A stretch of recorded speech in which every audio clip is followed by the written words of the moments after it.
On this week's Moonshine and Music, we got Meghan Cristeen Martin.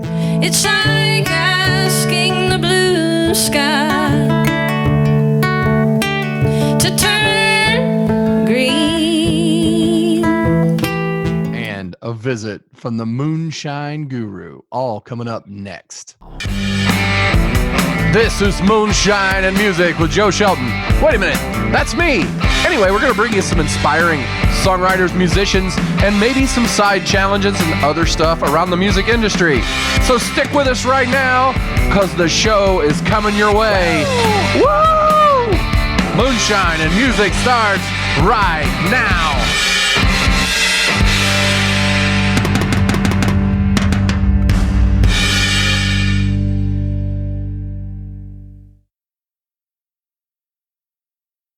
Hello. How you doing? I'm good. So this is working. Oh my god. You haven't Zoomed before? Not yet. Well, welcome to Moonshine and Music, Meghan Cristeen Martin. Oh, You're wow. on Zoom. Thank you for having me on Zoom. So, I mean, we might as well have your first interview on Zoom. We had your first interview like on the show ever. You were the first one for Moonshine and Music. Yeah. But not the first Zoom one here. We've done a couple. So strange. I don't like those. Well, I don't like it either. I'd much rather be in the same room. But, you know, when you start doing these via Zoom, and because of a outbreak, I guess that's the first question to ask: how you holding up in this new world? Well, I did a few live Facebook performances that were okay. So I've been doing a lot of full band stuff at the beginning of the year, back into the last fall. So going back to doing solo again has just been a challenge. And then not having the audience to interact with in person is a struggle, because it's really just me talking to myself is what it seems like. But I'm doing good, despite the pandemic, with people I love and being taken care of. So I couldn't ask for more on that front anyway. So I agree with you that's the challenge of the Facebook Live. There needs to be a way to like click a button so everybody that's on can clap at once and you can hear them and then you can unclick it or something. What do they call that? The live shows, like a reel. Well, I don't need a laugh track or a applause track, but you know what I mean? Like just a way to open it up so everybody can respond or something. Correct. Yeah. Because it's really weird, right? You get done with the song and there are like maybe a couple little things floating up on the screen or something, but that's yeah.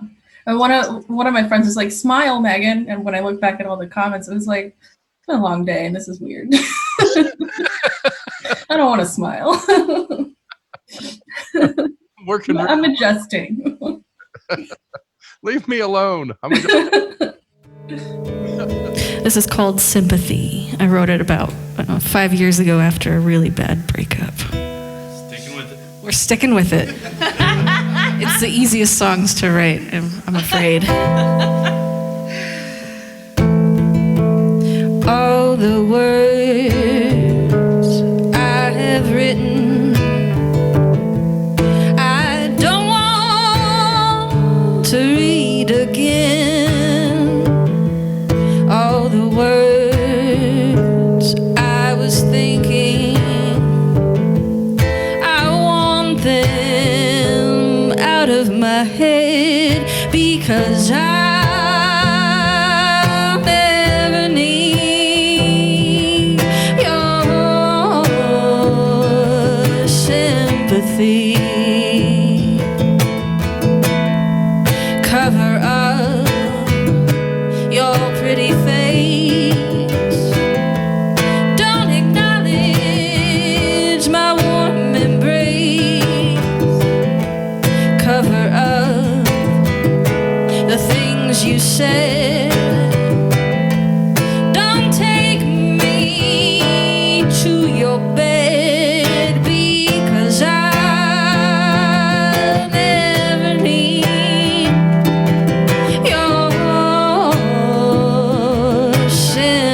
sympathy.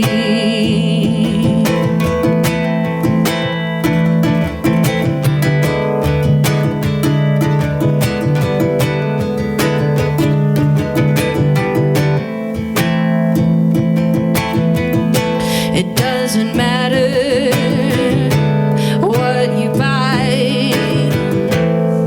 I remember all your lies. It doesn't matter what you say. I'll forget you someday, because I never need your sympathy. Hear my voice.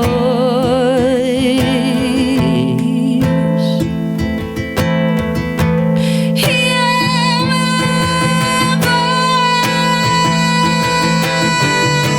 I hope it rings a sound of comfort it will bring.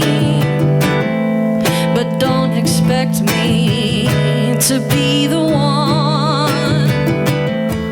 Don't expect me to come undone, because I never need your sympathy. No, I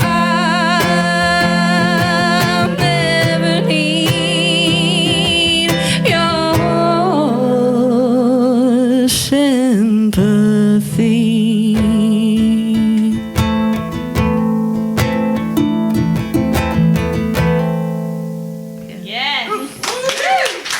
Thank you. So you talked about your band. I know you guys was called the Garage Demo. Oh, yeah. So the EP that we did was, we did it live in studio, and it's called the Garage Country Demos. There we go. Yeah. Yeah. Garage Country How Demo. that came up was my friend that was recording us, Chris Colmar, up in Logansport. He was like, you know, you guys got like this, like it's not quite rock and it's not quite country, it's like garage country. And I'm like, I'm stealing that, man. Or it may have been Brent. I can't remember anymore. You know, that oddly sounds like a Brent-ism. Yeah. You know,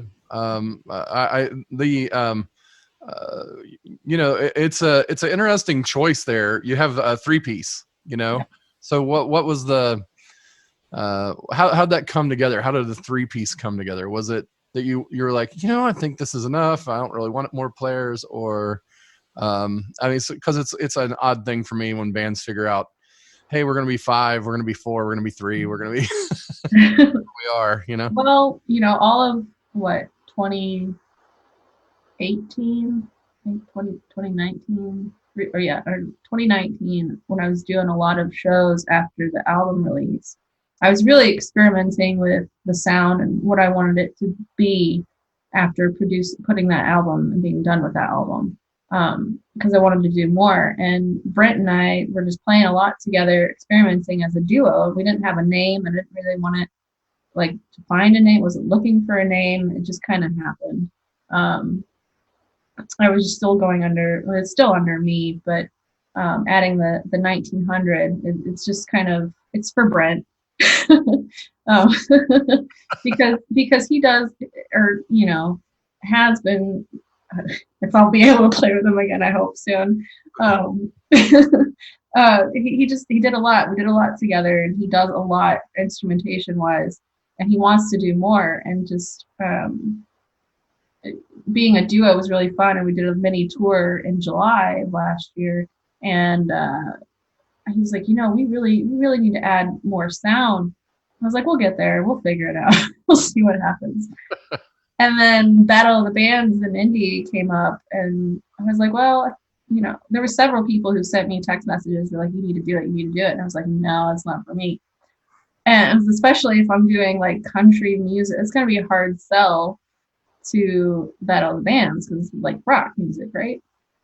is the assumption. And then Brent was like, we should just do a 3-piece. I was like, well, what do you mean? He was like, I really want to bring out the 12-string bass.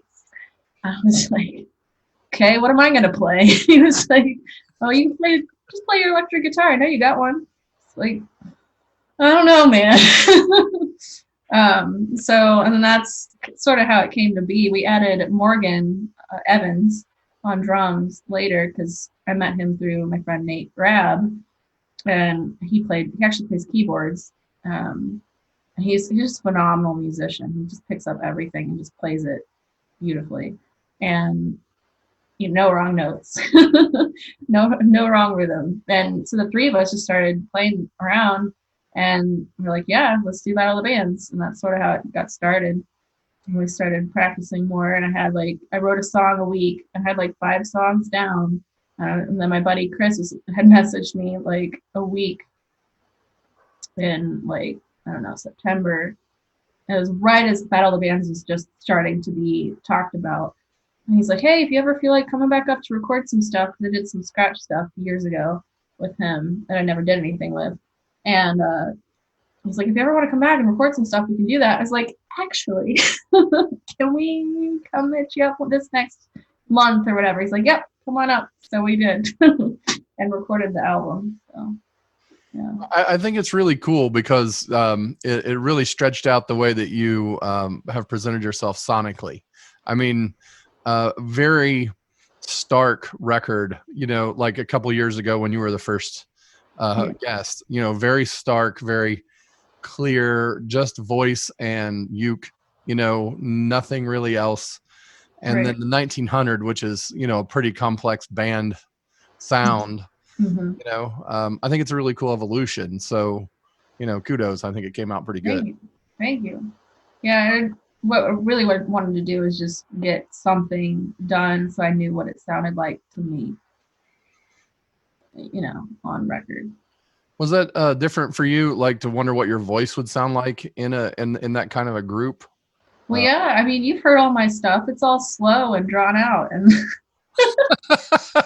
so I was like, how am I going to like rev up this like vocal in a way that works for more like on the rock side of music? And I don't even want to call it rock music because it's still got that bit of country to it. I was kind of worried about what it was going to sound like because I feel like I'm straining my voice and no one's understanding like the actual words. So if I break it down like solo, they're different songs. Well, I experienced that, because I put out full band stuff and then break it down and play it solo, which is, about half of my records generally are songs that I've really written with a band.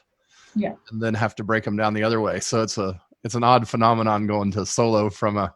But it's so much fun though, because you get to play around with it. And what I'm doing, like on guitar, I'm doing easy stuff, like basic stuff. And I'm all rhythm. Brent's doing the melody and his bass. And then you have Morgan on the drums, and he's just filling in all the spots. And one of the songs, I think it's Closer to You, it kind of modulates, but there's a part in the line, it'll bring me closer to you. And there's a spot where there's room to breathe. And Morgan looked at me and he's like, what are we doing there? And I was like, well, that's your time to shine, honey. And he was like, all right. So he just plays whatever.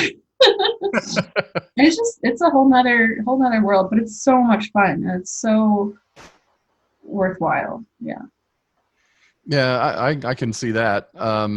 It was a year ago that we recorded these things that we're putting in, I'm mixing in to the show, little pieces of the Moonshine Circle. And, I love the songwriter night thing personally. It's one of my favorite things. That's why I wanted to create a series of them and stuff. How do you do with that? Do you enjoy it? Do you like, cruising in with 4 other songwriters or 3 other songwriters or whatever? Well, I did, you may see it. I don't know how you're going to release the content, but, it's hard because all the stuff I write is true. All that stuff I write is real. And I talk about the hard stuff. And every time I go up there, and I don't care who I'm sitting or standing next to, I get emotional. And and you can probably see it, but that's just part of it. Um, I think it highlights, if you do it right, it highlights like the real stuff. And I think a lot of people need to see that. I think that's why people need to support songwriters, is because these songwriters are writing what most people have a hard time even communicating. So I enjoy it. I will say I do enjoy it. But every time I go up there, it is hard, but it's therapeutic thing. So Mother's Day is coming, right? It's on Sunday, right? So it's always a tough time for me.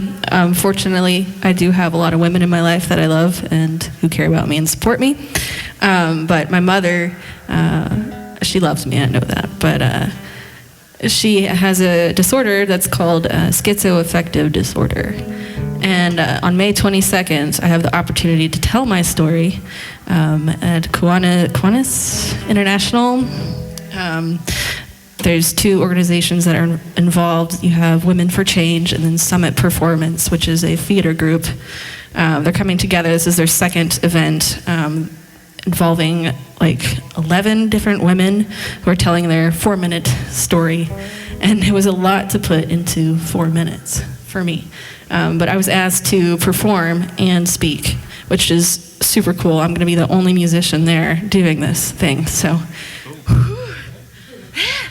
anyway, but a lot of my songs center around the relationship that I have with my mother, and she was here last week and hadn't seen her in 4 years. Joe met her, actually. And it was just kind of so unexpected, because one of the things is mania, and when you're not taking your meds, you're all over the place. But anyway, I'm not gonna get any more into it. So this is a song, one of the songs that is inspired by my relationship with my mother.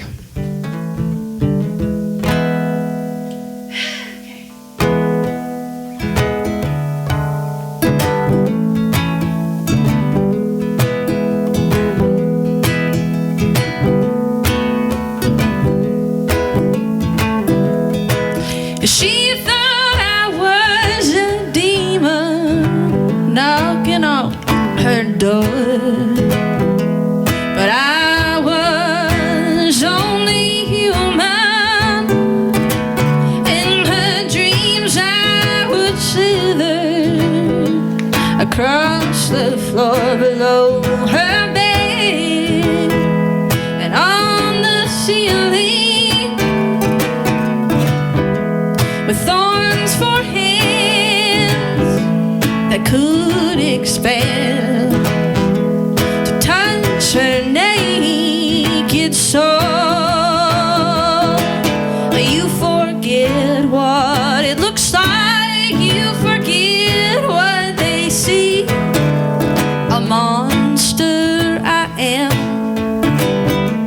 but not to me. A monster I'm capable of, but how can it be? I'm a monster to her, but not to me. She let me in and kept me close, fed me well, said she'd never let go, but in the blink of an eye, she looked at me like I was the very monster here to take her soul. You forget what it looks like, you forget what they see. A monster I am, but not to me. A monster I'm capable of, but how can it be? I'm a monster to her,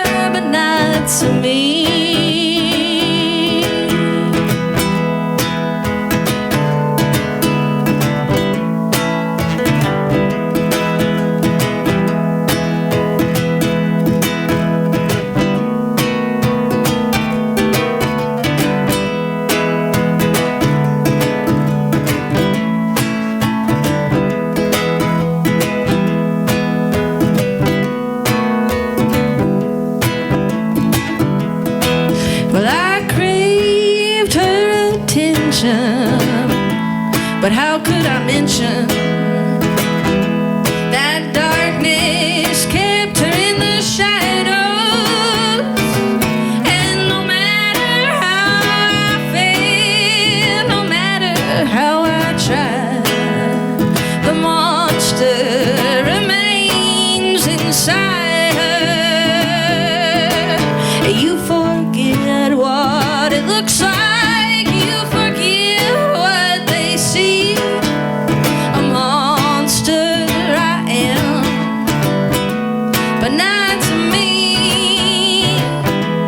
A monster I'm capable of, but how can it be?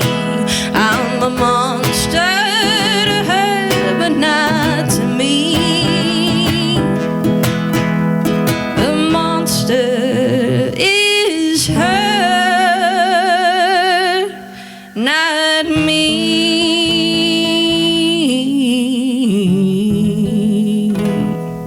Woo! Thank you. It's at this point in the show that we're happy to bring in the Moonshine guru himself, Brent Lee Smith. What's up, peeps? Cue applause that we don't have because we don't have applause. Oh, okay. But, I thought we could bring the guru on because we do have, items from the mailbag.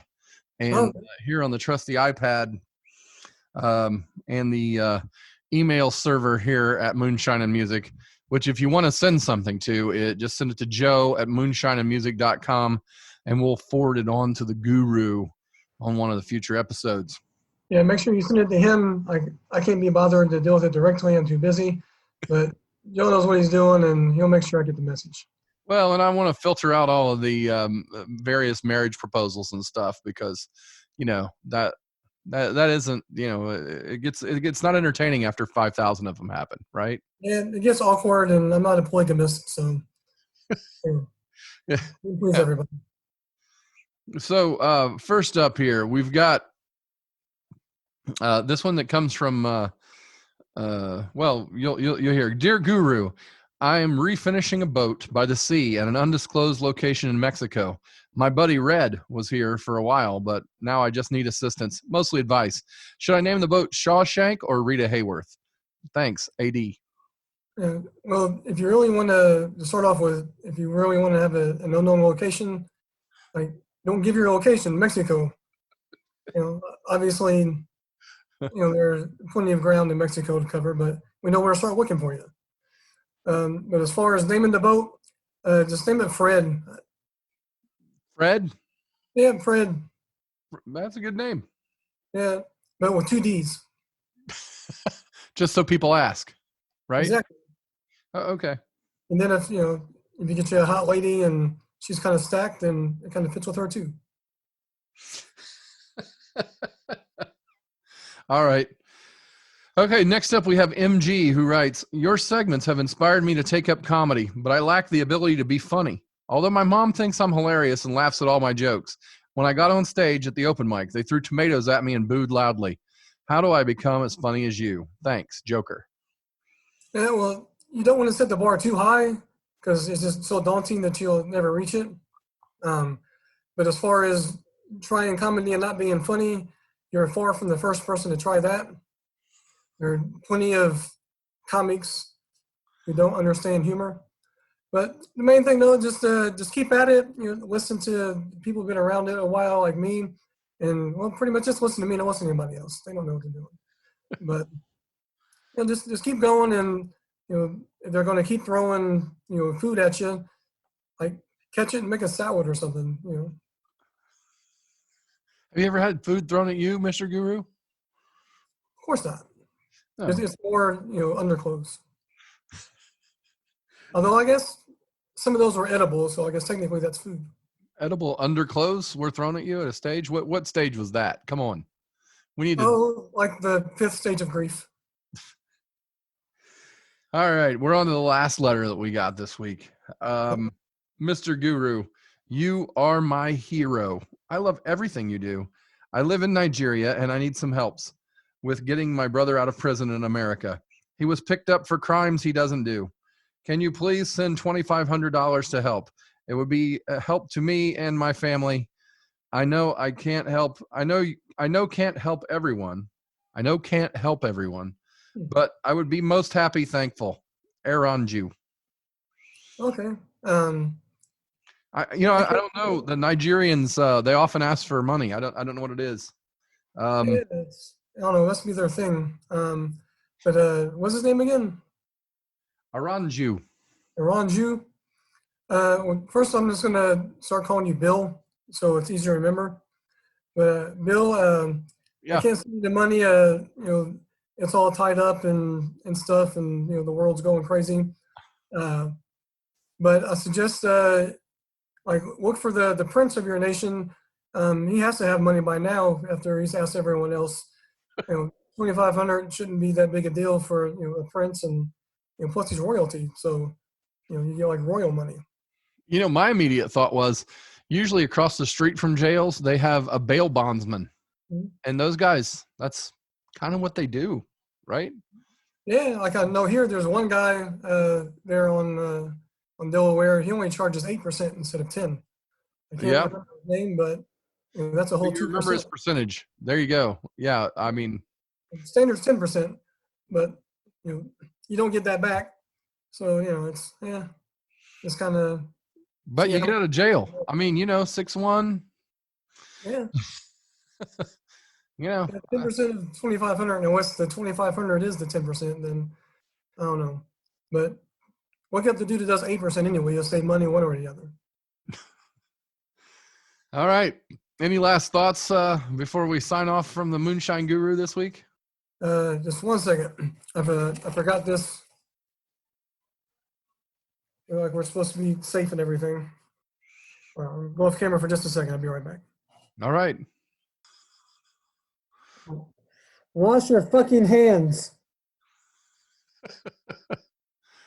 Okay. That looks like a real mask. I mean, there's a lot of people with the cloth. There's a lot of people with the N95 surgical mask. This looks like you're really prepared for like nuclear events. It's more being prepared for asbestos in my attic, but use what you got. There you go. Well, I feel safer already. Hey, just follow the guru. Yeah. Wash your hands, wear a mask. Don't be an idiot. Don't ask me for money. And just love everybody. Well, I mean, they only needed 2,500. I mean, chump change. You got that laying around in the closet, right? Well, don't give all my secrets away, Joe.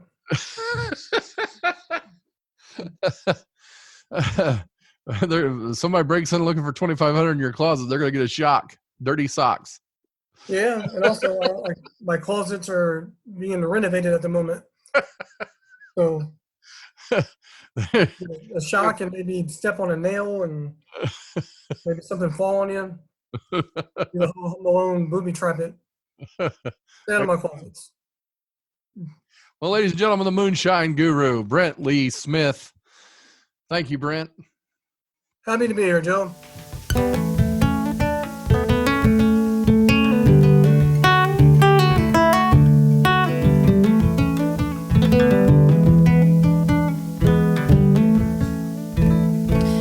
This is a song about knowing when it's not meant to be.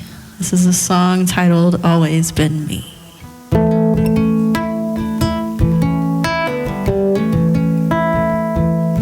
Well, I have this idea of what I want you to be, but it's not what you intend to be. How did we get this far on this terrain? What were we thinking, or were we thinking? How does a loved one stop being a loved one? It's like asking the blue sky to turn green. How do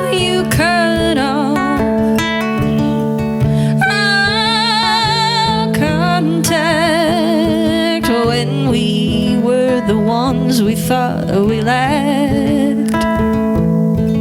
I carry the weight of what will not be. Maybe it's not you, it's always been me.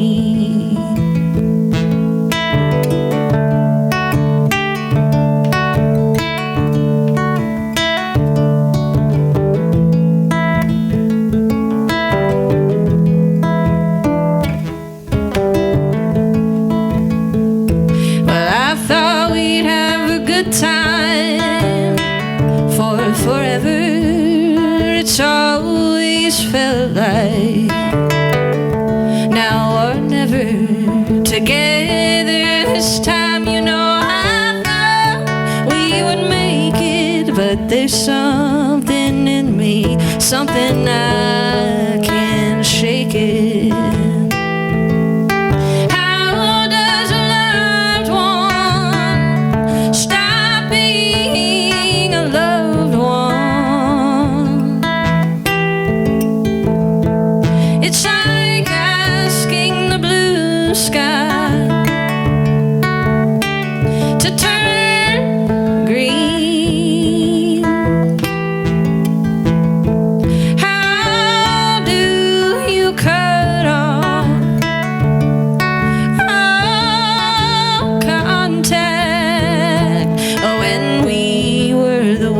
We thought we lacked.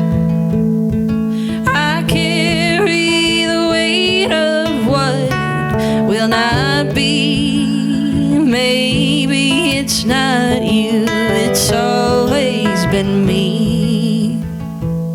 Yes, I carry the weight of what will not be. Maybe it's not you, it's always been me.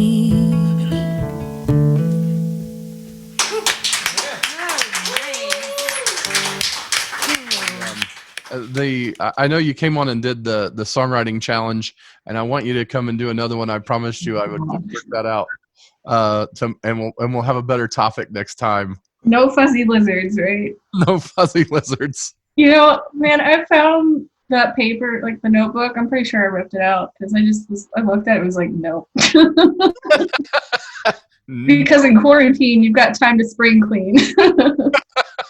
I'm going to cleanse fuzzy lizards from the record. Yeah. It's done. We're never putting that on another piece of recording. It's had its day. Chris Wolf was having a hard time just connecting to me because he doesn't want to be dirty. You know, and he knows Dad, and he knows all the people that I'm connected to. So he was kind of like trying to respect me, but trying to stay true to himself at the same time. Well, you know, I think that's the hard thing of it, really, as I've, reflected on having some of them, is the hard thing of it is it's almost better when you completely have no idea who the other person is. Right. Because when people like you guys know each other or know, like, you may not have written a song together, but you kind of know each other and know each other's family or whatever. It's like you don't want to disappoint each other or something. Right. But you gotta turn it off and just set it aside. And I know that's a really hard thing to do. So. Well, yeah, I recognize that as it happened. I was like, actually kind of after, when you guys came back, and I was like, yeah, they didn't, I don't know that they had the greatest of time, but it seems like they tried. It just felt weird in that room. I think that was part of it. Yeah, I mean, it's a totally interesting experience. I was telling somebody the other day that I was like, I don't know that I could do it very well. I freeze up sometimes when I'm trying to do something like that, like on the fly. And so, it's a hard. Well, some songs take like months or years to write. Not a lot of people can write them in however long of a time we had. I don't remember now.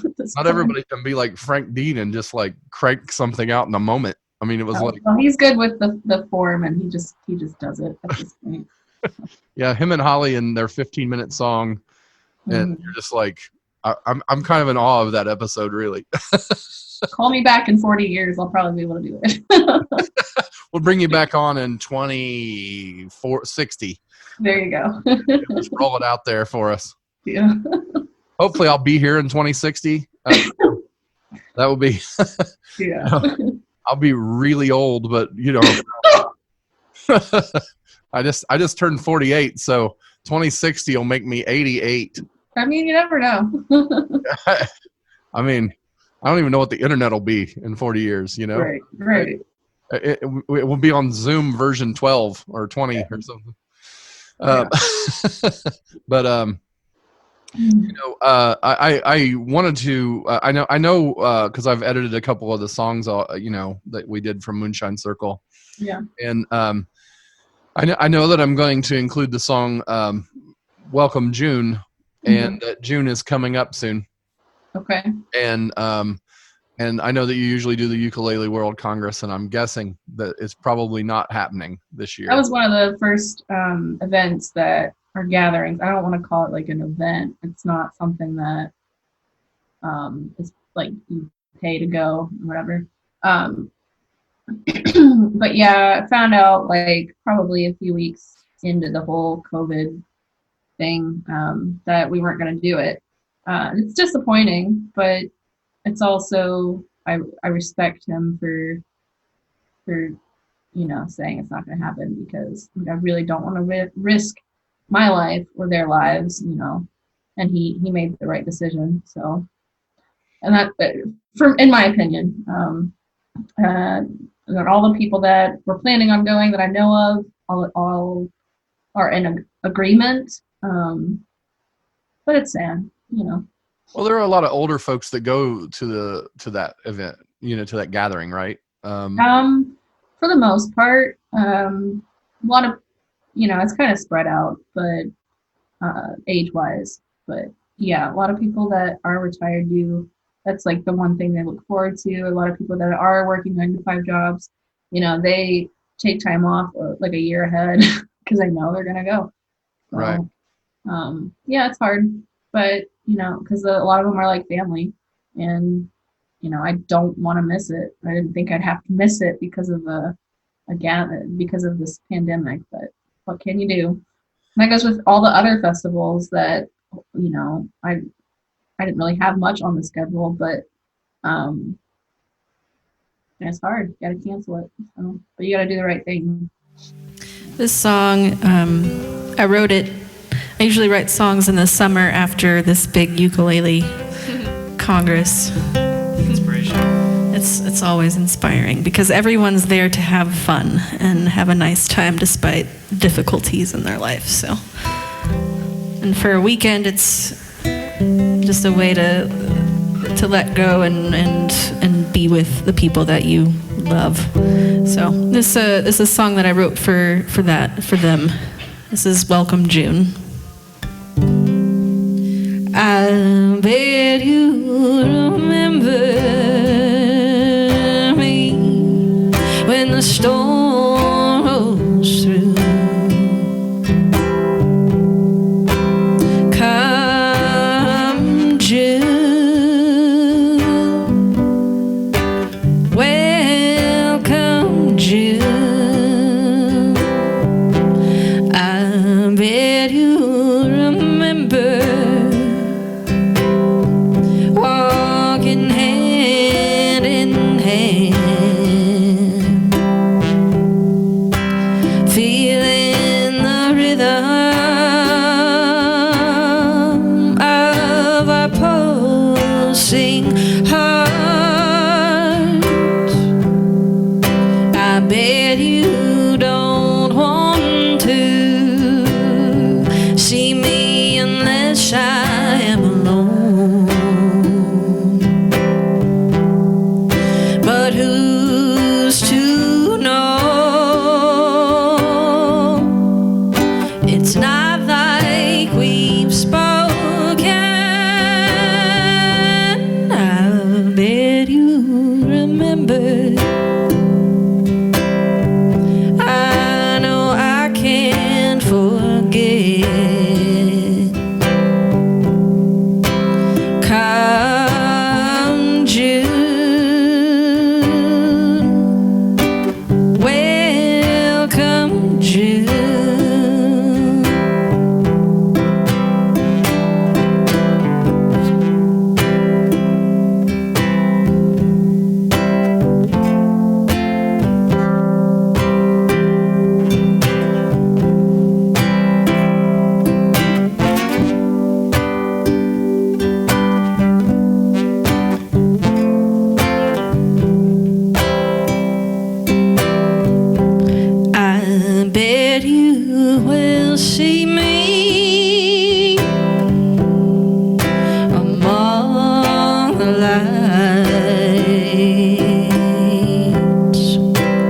eyes wide open,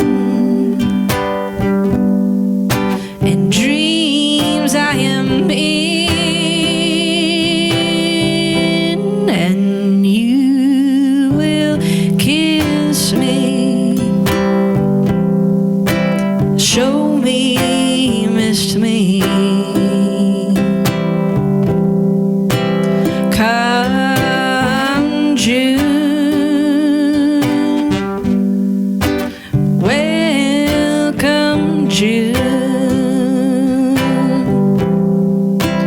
Come June, welcome June.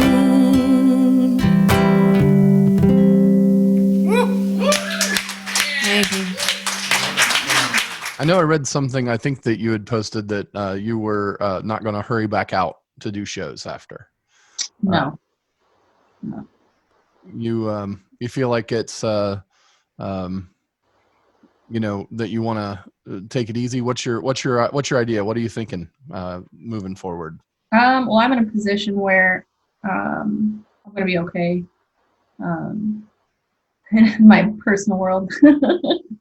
I was working a day job, and I just got that day job, and I was planning on moving in with some roommates, and I was going to do music at night. I was going to book the things that I needed to book as they came. I wasn't going to, the guys and I were thinking about putting like a tour together in the fall, and we were just getting to that point where we're like, we got to start thinking about this. And I had a plan, and then that plan went to crap. But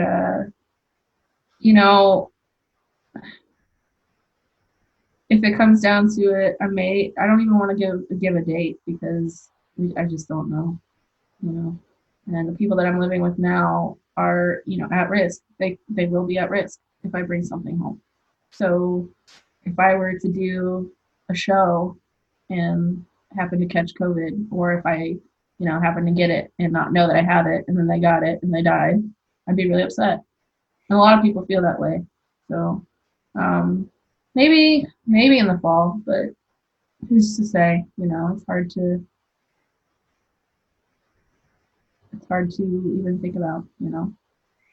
Yeah. So I'd like to do more shows. I mean, if they're outdoors and they're, very, very careful with how they are putting it together. If I'm behind a fucking, glass door, or whatever, and you can still hear the music, I'll do it, but it's hard to even fathom at this point. But in some of those places, it's like, oh my goodness, everybody's touching each other, like just walking through. I don't know how you could do socially distanced anything here, as I think about it. Right. And what I want to do is just go out and hug people, but I can't do that either. Yeah. Right. Yeah. Like, I want to go hug all my friends. I miss them. Yeah. Right. But you can't. Well, and even in strangers, like you sing a song and people really, if they really connect with it or whatever after the show. I mean, many times somebody's hugged me, I don't know, and well, they want to come up to you and they want to tell you how great you are, or vice versa. Maybe. No, but if they don't agree with you about something, but yeah. Right. But that's going to be the hard part, is the audience to performer interaction. I don't know what that's going to look like. But I will say I am making masks. I put some up on my Bandcamp page. It's not the way that I would like it to be yet, but so. Are they going to have like the Meghan Cristeen Martin artwork on them, or are they just masks? Or so they're cotton with the ties that go around. I made my own pattern, and it's got little Meghan Cristeen Martin labels on them. No 1900, but But they didn't help so they don't need they don't need the credit. Well, I wasn't gonna make them, but my aunt hit me up like as soon as this whole thing started, and she's like, "Hey, will you sell me some? I need like 10 of them." I was like, "Oh God, I don't even know how to price them yet. And she's like, name your price. So I mailed out some. She's been wearing them. So. You still have the, I think, coolest CD sleeve that I've come across with the cloth, like, you know, it's not printed. It's, you know, just a cloth thing that you made. Yeah. I love that. I think it's awesome. I show it to everyone that comes through my studio. It's like, you know, the coolest CD idea. Look at this.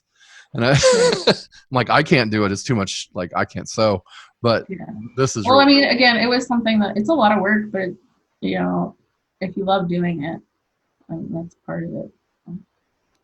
Well, hopefully people in the comments will tell us whether they want something like that from you and help you decide. They can, like, you know, write in there, Megan, please make us a mask or whatever. Well, it's like, but what are you going to do? Like, how are you going to make money as not just me, but like as a musician or artist? How do you approach that now? It's just. Yeah, the live shows are definitely the way that we've been able to, you know, to survive as musicians. Mm-hmm. It isn't because we sold a lot of CDs or the streaming. I mean, that's just a joke. Like, you can have a ton of streams and, oh, look, we made 37 cents. Awesome. Yeah, I just looked at my royalties recently. I was like, okay. I got some bubble yum. I'm in great shape. Right. Well, you know, I'm going to play one more song as we trail out on the show, but I really appreciate you doing the Zoom thing. And being on Moonshine Music again. Thanks for having me. I wrote this one probably about a year and change ago. It's the title of the newest EP that I released in February. I think some of you were there.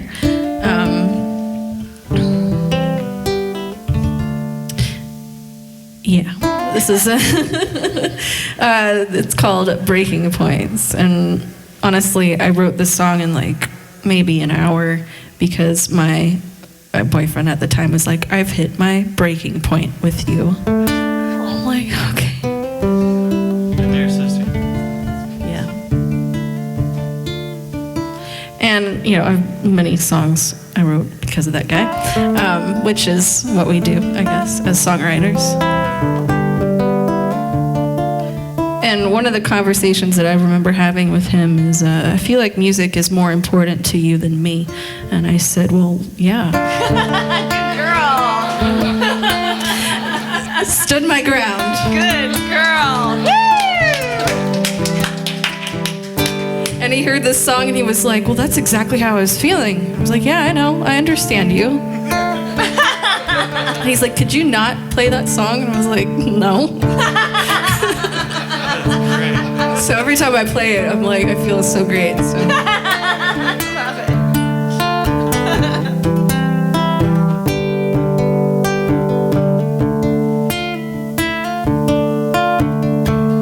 I have been missing you lately, and you're right next to me. Tears you shed, you don't want me to see, and I don't want you to be afraid. But sometimes we hit a breaking point, and I don't mean to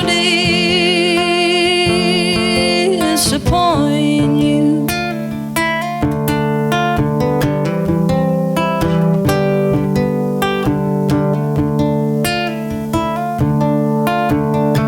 But I'm sorry, the world is a whirlwind of wreckage, and everybody is calling my name.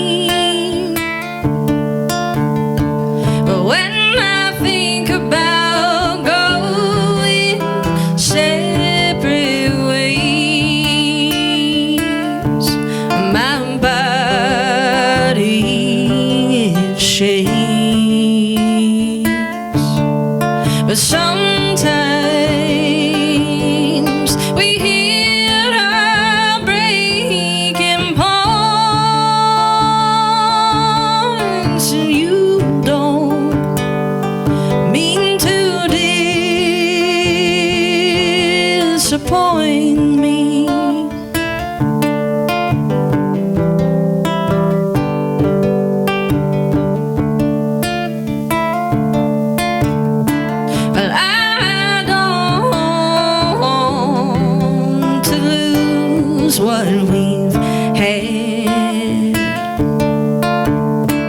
What we've shared and what we love.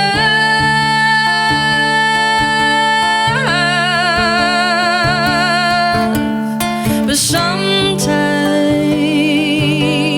we hit a breaking point, and you don't mean to disappoint me. Yeah, sometimes we hit a breaking point, and I have hit mine.